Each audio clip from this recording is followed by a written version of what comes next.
La prostitución es comúnmente llamada la profesión más antigua de todas, profesión que ha sido blanco de controversia a lo largo de la historia por múltiples motivos como la moralidad, el peligro de transmisión de enfermedades venéreas, además del riesgo social y mortal que representa ofrecer un servicio de estas características. Con múltiples formas de llamar a quien ejerce la prostitución, generalmente asociado con lo femenino, en un sentido despectivo encontramos términos como patín, gata, puta, jinetera, loca. La prostitución ha sido vista como una actividad despreciable, pues las personas que participan en ella son consideradas como lo más sucio de la sociedad, puesto que no se necesitan muchos atributos o una preparación profesional para ejercer el servicio. En la actualidad, algunos países como Alemania, Grecia, Letonia, Hungría y Uruguay, la prostitución es legal e incluso regulada, mientras que en países como Australia, España y algunos estados pertenecientes a la Unión Americana, la práctica de la prostitución está tolerada y lo que se persigue no es al oficio de la prostitución, sino a la adquisición del servicio. La prostitución como fenómeno involucra no solo la relación de servicio-consumidor como elemento social determinante, también es constituida por una mirada legal o legislativa y económica, conformando a la prostitución no únicamente como una relación comercial, sino como una experiencia dotada de sentidos que se han configurado a lo largo de la historia junto con conceptos que nos son familiares como por ejemplo el de sexualidad. Pero, ¿qué transformaciones ha tenido el sentido de la prostitución? ¿Qué otros elementos conforman a la prostitución como una experiencia? Aclarando que experiencia no se refiere a un cúmulo de vivencias, sino que hablamos de un conjunto de prácticas discursivas y no discursivas que en un determinado momento hicieron a los sujetos de las prácticas económicas sexuales colocarse y llamarse como sujetos de prostitución. Acompáñenos a un recorrido a lo largo de la historia en la época prehispánica, la colonia y la modernidad de la prostitución en México para descubrirlo. Ya no quiero más volverte a encontrar ni ver. Nací el día 5 del mes Atlacahualco, primero del año, dedicado a la diosa del agua. Desde que tengo memoria, las personas a mi alrededor murmuraban respecto a mi futuro. Decían que terminaría siendo una Huiani, una mujer alegre, risueña, que acompañaría a los guerreros y reiría con ellos. A esto le trataba de dar poca importancia, pero era imposible. Mis padres, mis amigos, todos lo repetían constantemente. Crecí con esa idea germinando en mi espíritu. Recuerdo poco de cuando era niña. Recuerdo algunos juegos y cómo aprendí algunos de los secretos de la cocina gracias a mi madre. En realidad, no hay mucho que contar de ello. Cuando fui separada de mi familia para contraer matrimonio, mi madre y mi padre parecieron aliviados, pues con ello escaparía a mi destino como mujer risueña. Al menos, eso fue lo que pensamos. Me casé con un calpulli, trabajador, honesto, respetuoso y dedicado a su labor. Él se encargaba de trabajar la tierra, comerciaba con sus siembras de maíz, trigo y frijol. Era un buen hombre, me trataba con cariño, me regalaba arreglos florales, joyería de vez en cuando, con un poco de jade, de cuarzo y en ocasiones muy especiales, pulseras, collares de oro y plumas de aves extraordinarias. Siempre se preocupó porque yo estuviera bien vestida, pero nunca quiso tener hijos. Sus amigos hablaban de sus preferencias extrañas. Se rumoraba que a escondidas algunas veces de noche salía a encontrarse con una pareja que resultaba ser un hombre. ¡Un hombre! Vivimos juntos por 10 años, tras los cuales yo no quería darme cuenta de lo que decían. Llegué a pensar en la posibilidad, pero era tan amable, tan distinto a los demás hombres. Así lo creí, hasta que un día mi esposo fue condenado al cuilontle por decreto del Tlatoani, siendo ahorcado, mientras que a su pareja, un hombre un poco más joven que él, le fue asignado un castigo todavía peor, la extracción de sus órganos por el ano. Desde entonces, no volví a ser una mujer íntegra. Ya no caminaba con la mirada clavada en los pies sin mirar a nadie. No, Comencé a sonreírle a los hombres que pasaban junto a mí. Después salí con los guerreros a disfrutar de los placeres que los dioses nos enviaron a nosotros, los mortales, para deshacernos de nuestras cargas de manera momentánea.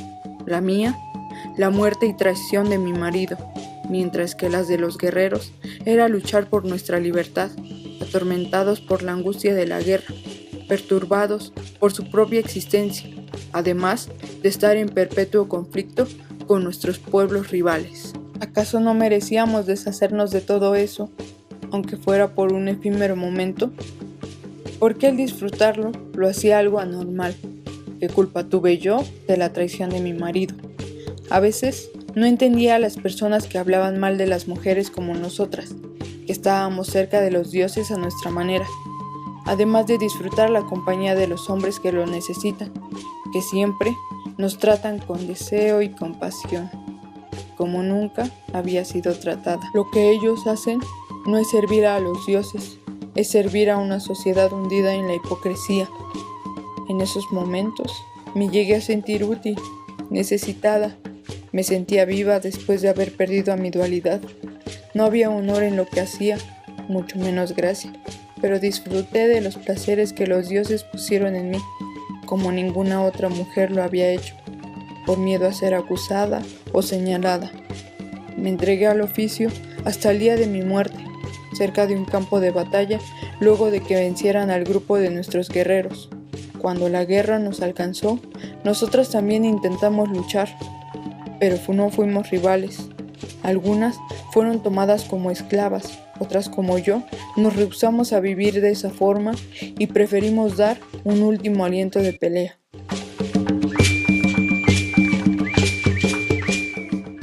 El término prostitución proviene del latín prostitutio, que tiene el mismo significado que el actual y que a su vez proviene de otro término latino, prostituere, que significa literalmente exhibir para la venta.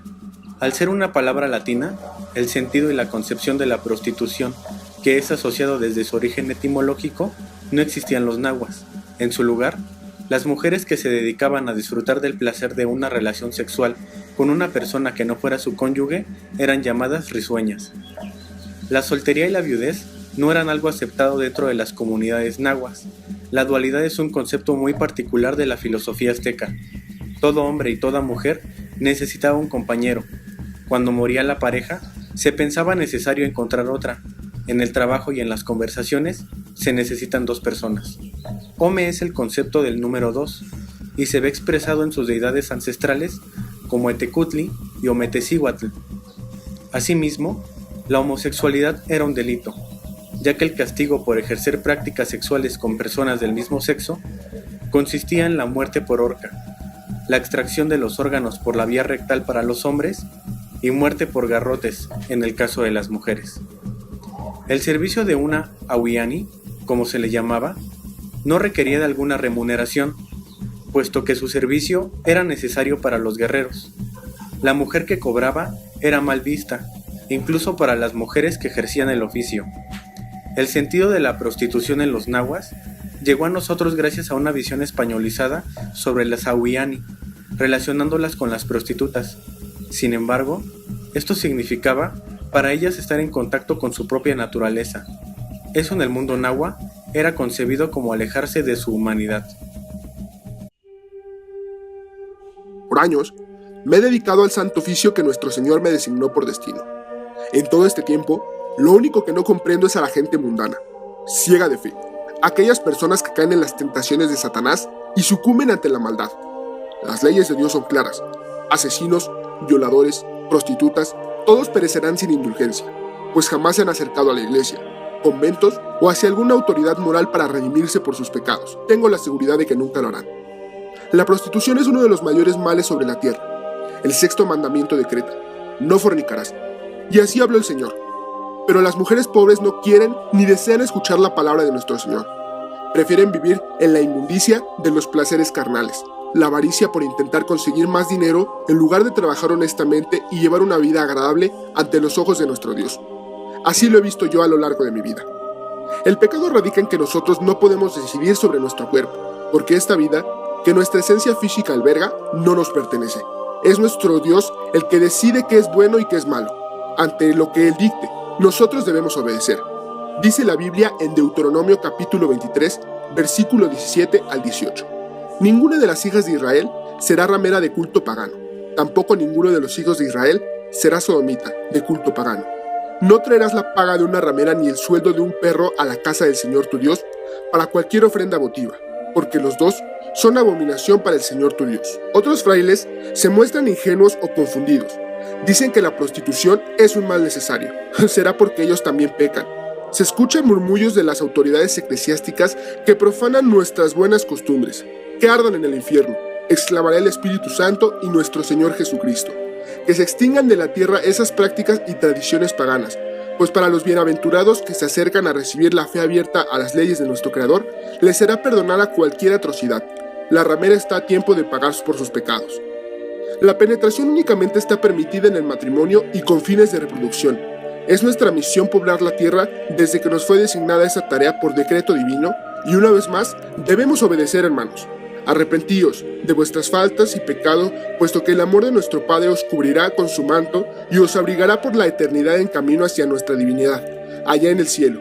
Contemplad la majestuosidad de su ley y rendíos a sus pies. Es mejor vivir en paz con nuestro Creador y la Santa Iglesia.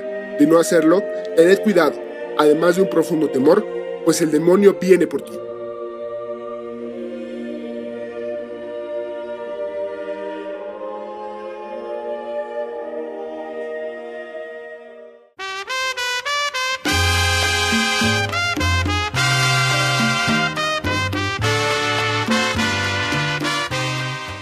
En estos escritos estaba otra versión de la historia.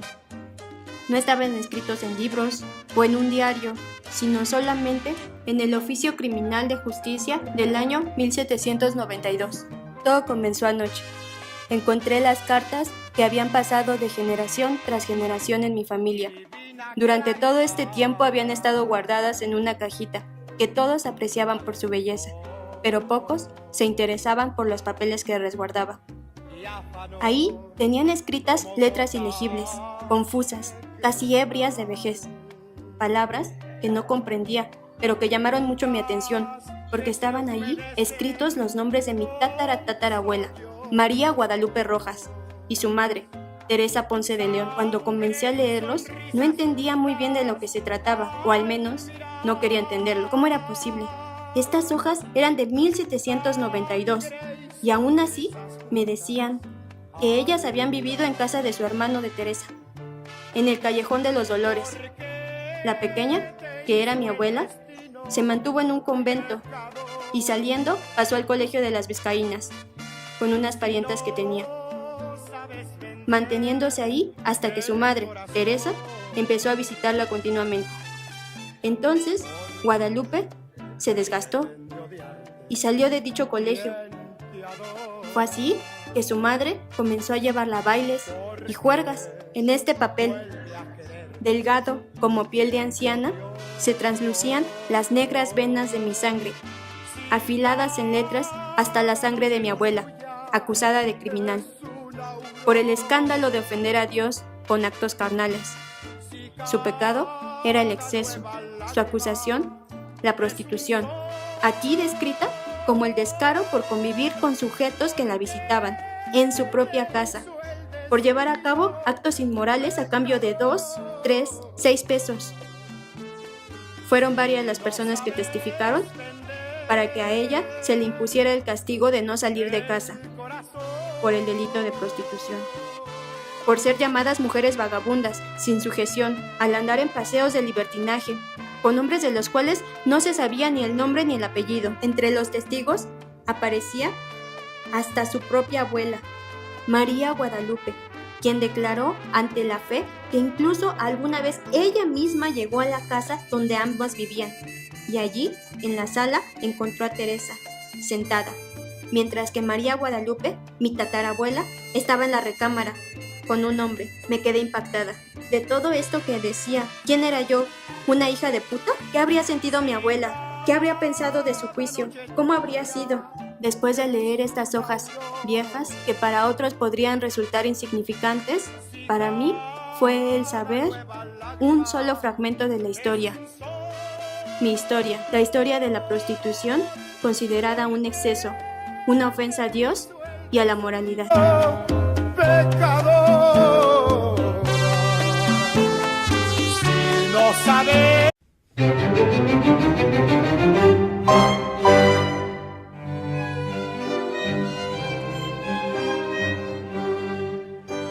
La visión cristiana de los españoles sobre la prostitución tiene que remontarse hasta San Agustín, quien consideraba a esta un mal necesario, ya que mientras sí era considerada una actividad despreciable y pecadora, esta actividad, pensaba, mantenía ocupadas a las mujeres despreciables y mantenía a las mujeres verdaderamente cristianas ocuparse en actividades honorables.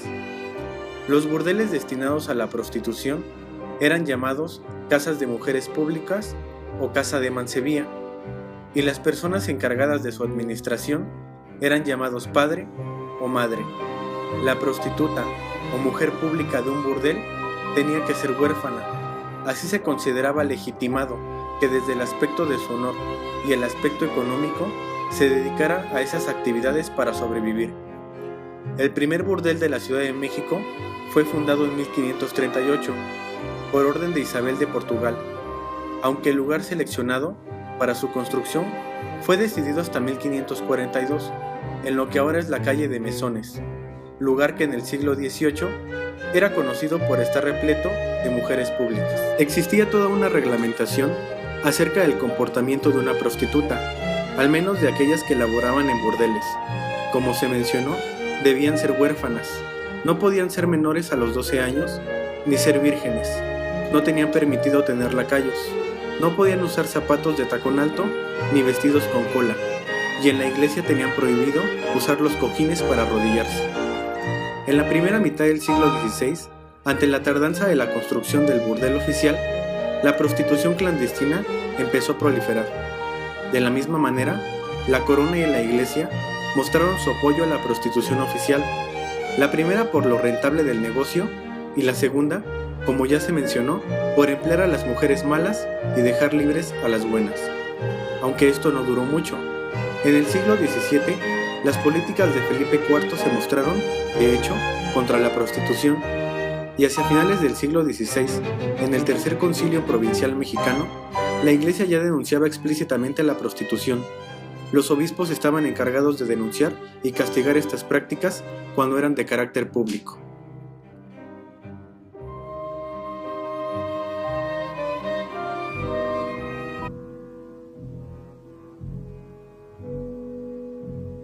A los 10 años de edad, fui violada. ¿Te acuerdas? A ti te pasó lo mismo. Me dijeron que estaba muy chica para enamorarme, pero él era el mejor chico que había conocido. Era mayor que yo, claro. Tenía 15 años. ¿Sabes? No puedo juzgarlo. Le enseñaron siempre que una mujer es objeto para coger a voluntad. Yo estaba detrás de él, enamorada, y ese día, él estaba muy borracho. Me golpeó, me tumbó, me penetró y yo sangré. Desperté horas más tarde con lágrimas y dolor, un dolor insoportable que no me dejaba ponerme en pie. No era tan malo, sabía que él me quería. Claro. Creo que hasta me gustó. No, eso no sentí nada. Cuando todos se enteraron de que yo estaba encinta, creí que las cosas cambiarían, y lo hicieron, pero para mal. Sus padres lo mandaron al ejército. A mí, en cambio, me corrieron de mi casa y me quedé sola. Pude trabajar de sirviente un tiempo, pero al pasar de los meses, me corrieron, porque ya no podía hacer de todo. Una señora me ayudó hasta que nació mi hijo, pero ella también me corrió. Me sacó de su casa cuando su esposo intentó violarme. En realidad, él me acosó, y ella dijo que yo quería seducirlo. Intenté otros trabajos, pero ninguno funcionó. Los hombres solo querían mi cuerpo, y a eso me dediqué. Podía hacerlo en mi cama mientras el bebé dormía. Los tipos no hacen ruido, ni mucho menos movimiento. La mayoría no dura más de 5 minutos. Todos apestan a sudor y a cañita. Así me encontré a Raúl. Él me prometió amarme. Esa misma promesa que hizo a 15 mujeres más grandes que yo. Así pasé 5 años, hasta que en una redada los gendarmes nos agarraron. Dijeron que mi oficio era inmoral, que yo era normal, pero yo solo quería trabajar. Yo solo quería vivir. Dijeron que estaba enferma, pero ningún doctor vino a verme. Nadie vio mis cicatrices, ni el vómito con sangre que arrojé, o los gusanos blancos de mi ojo. En cambio, nos dejaron aquí encerradas, para no contaminar a los que estaban afuera. Pero eso sí, dejaban entrar a hombres a hacernos lo que querían, según para calmar sus ansias de las mujeres de allá afuera. Desde los 18 años, fui encerrada en este lugar. El Palacio Negro, le llaman.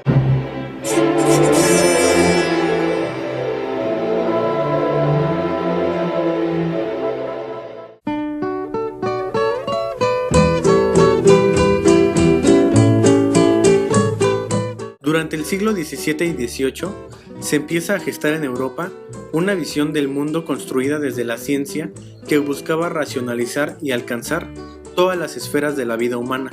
Saberes como la demografía, la psicología y la psiquiatría nacen por la necesidad de controlar el crecimiento de la población, así como su higiene tanto corporal como mental. Este pensamiento encontró sus mayores expresiones durante el siglo XIX y fue en ese tiempo que llegó a México con el pensamiento liberal. La sexualidad sufrió un silencio y una racionalización. De hecho, es hasta entonces que surge el término. La sexualidad pura, legal y legítima es solo la de los matrimonios y ocurre en la alcoba de la casa.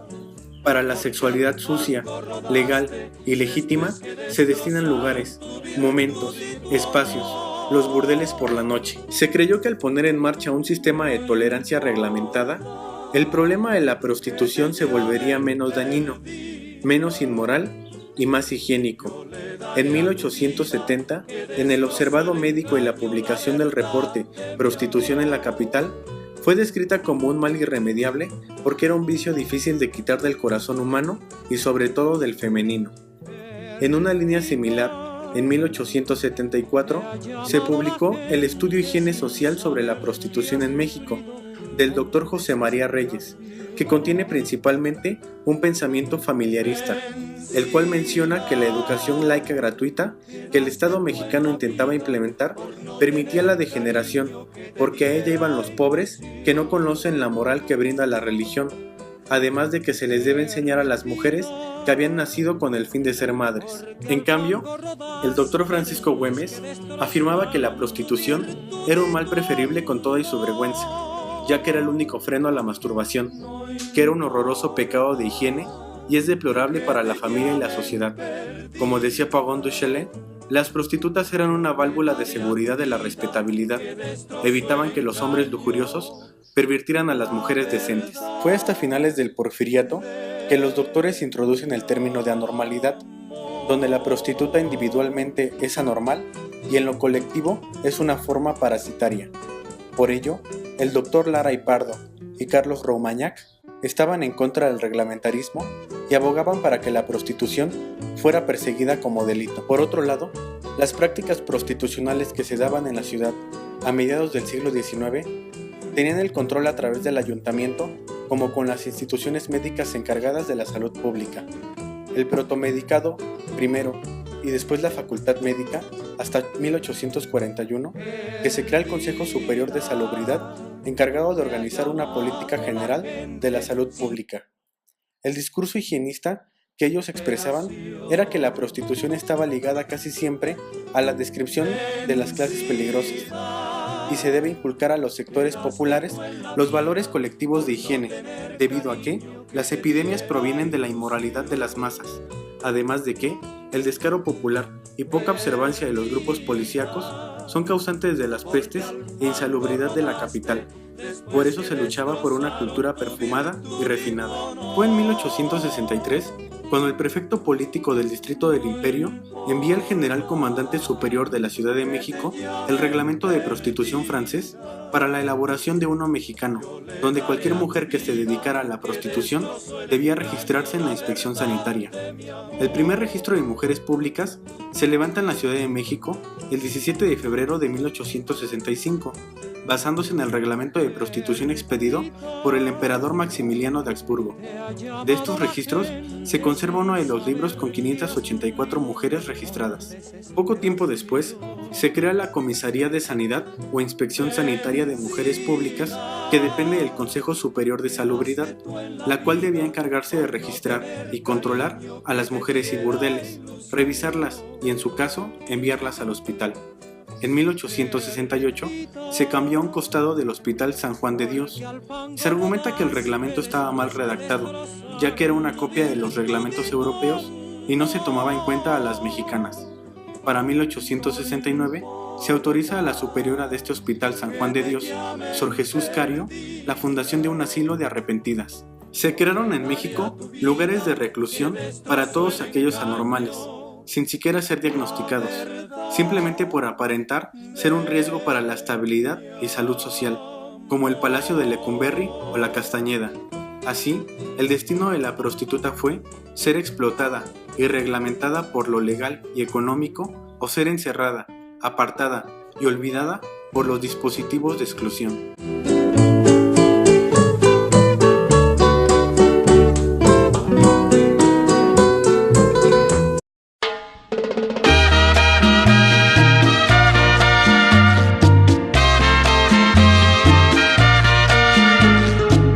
El tema de la prostitución no solamente estuvo involucrado en las esferas sociales, jurídico-económicas, sino que la literatura hace de las mujeres galantes y de la prostitución en el siglo XIX propagadoras de estereotipos a través de las novelas. El estilo de la novela francesa fue la que contribuyó a poner de moda el tema en el mundo de las élites intelectuales a partir de Huysmans, los hermanos Goncourt, Zola, Maupassant, que escribieron sobre prostitutas y mujeres venales. Pero fue desde la primera mitad del siglo XIX que Victor Hugo, Eugene Sue, Alejandro Dumas, entre otros, pusieron de moda a mayor escala sus novelas, las cuales fueron leídas en México. En nuestro país tuvieron un papel fundamental para escribir sobre este tema, aunque no se escribieron tantas novelas como en Europa.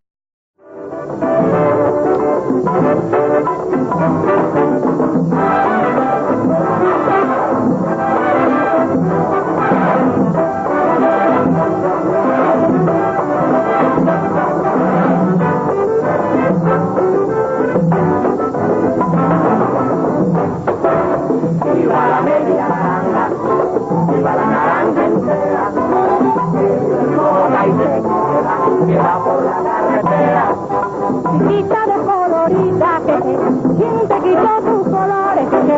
Dicen que roja y se con sus palabras de amor, tú ves. Viva la media naranja, viva la naranja entera, que vive el roja y se que va por la carretera. Me puse a sacar la cuenta no me salía, era que el novio mío lo enamoraba sin cuenta, tú ves. Viva la media naranja, viva la naranja entera, que viva el roja y se que va por la carretera. ¡Anda! ¡Camina, pasabor! En la segunda mitad del siglo XIX se escribieron novelas en México con temas sobre la prostitución, como La Traviata, Vulcano, de Hilarión Frías y Soto, Las Memorias de Paulina, de José Negrete, en 1874, Fragatita y otros cuentos, de Alberto Leduc, en 1884, Angelina, La Rumba, de Ángel Campo, en 1890, y Santa, de Francisco Gamboa, en 1903, la cual, hasta los años 30, publicó 60,000 ejemplares. Esta última habla de la suma de pecados que solo la muerte puede redimir, de la preocupación de la época, es decir, la prostitución innata, la degeneración de la raza, ya que Santa llevaría en su sangre los gérmenes de la lasciva de algún ancestro corrompido o atacado por la sífilis. En casi todas las historias, la mayoría de los protagonistas son blanco de juicios morales, a excepción de la buena mujer, con buena posición económica, que sabe leer, pero no tanto, que borda, cocina, canta, toca piano, obedece, realiza obras de caridad y respeta a Dios. En las novelas, la pareja ideal era conformada por una joven y un hombre maduro, que en algunas ocasiones tenían 30 años de diferencia entre sí, debido a que el hombre a esa edad debía ser el primero en la vida de su mujer e introducirla al mundo de la sexualidad. Es así que la lectura podría verse como el sustituto de la satisfacción erótica. Por último, en 1907, en La moral sexual del sociólogo francés Tarde, intenta recordar que la prostitución cumplía un papel fundamental en la sociedad, puesto que llenaba los defectos de un matrimonio monogámico. Como decía este buen francés, si este tipo de matrimonio no cambia en esencia, entonces que se respete la prostitución y dejará de ser un estigma.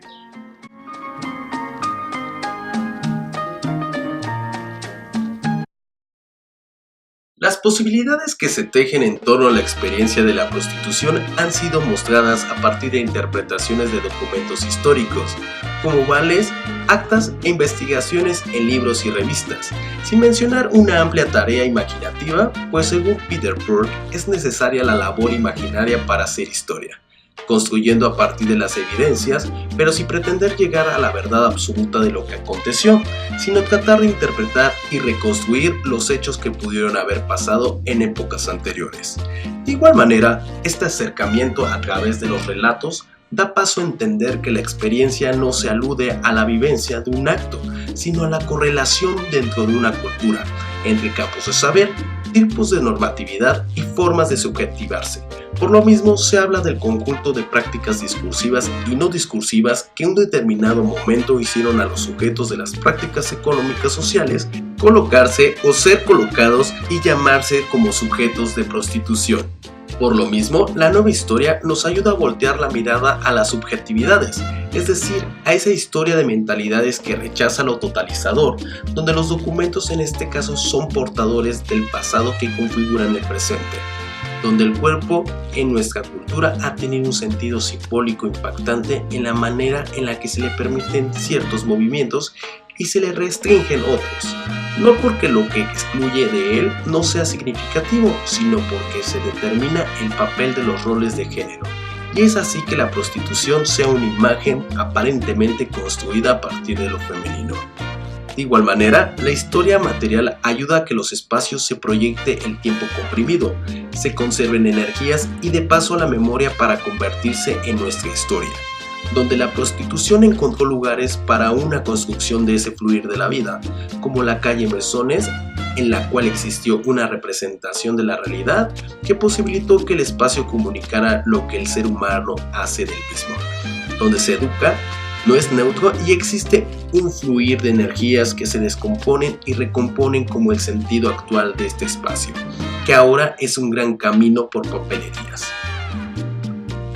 De igual manera, este acontecimiento a través de los relatos da paso a entender que la experiencia no se aluda a la vivencia de un acto, sino a la correlación dentro de una cultura, entre campos de saber, tipos de normatividad y formas de subjetivarse. Por lo mismo, se habla del conjunto de prácticas discursivas y no discursivas que en un determinado momento hicieron a los sujetos de las prácticas económicas sociales colocarse o ser colocados y llamarse como sujetos de prostitución. Por lo mismo, la nueva historia nos ayuda a voltear la mirada a las subjetividades, es decir, a esa historia de mentalidades que rechaza lo totalizador, donde los documentos en este caso son portadores del pasado que configuran el presente, donde el cuerpo en nuestra cultura ha tenido un sentido simbólico impactante en la manera en que se le permiten ciertos movimientos y se le restringen otros, no porque lo que excluye de él no sea significativo, sino porque se determina el papel de los roles de género. Y es así que la prostitución sea una imagen aparentemente construida a partir de lo femenino.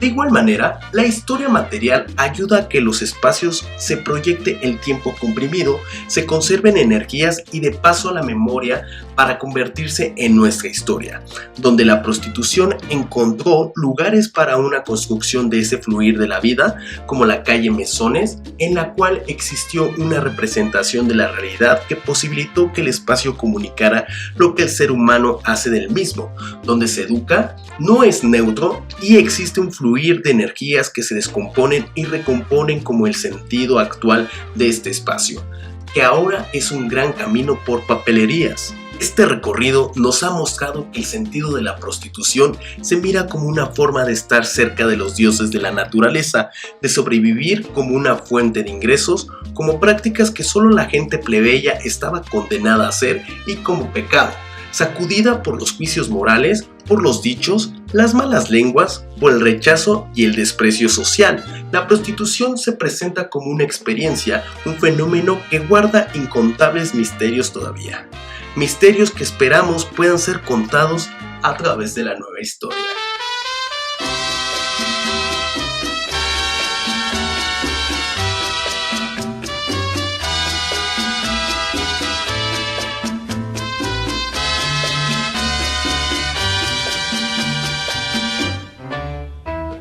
Vende caro tu amor, aventurera. Dale el precio del dolor a tu pasado, aquel que de tus labios la miel quiera, que pague con brillantes tu pecado, que pague con brillantes tu pecado. Ya que la infamia de tu cruel destino marchitó tu admirable primavera, menos escabroso tu camino. Vende caro tu amor, aventurero.